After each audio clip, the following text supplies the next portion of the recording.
if you look under the panel, you know, there's a gap, there's a lip here.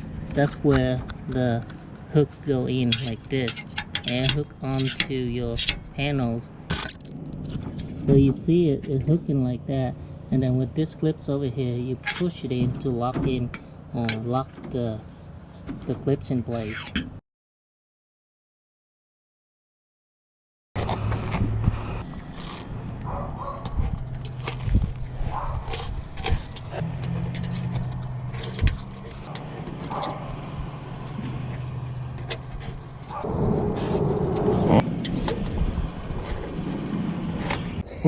Neighbor dog is barking at me. So yes, this project above proofing is done.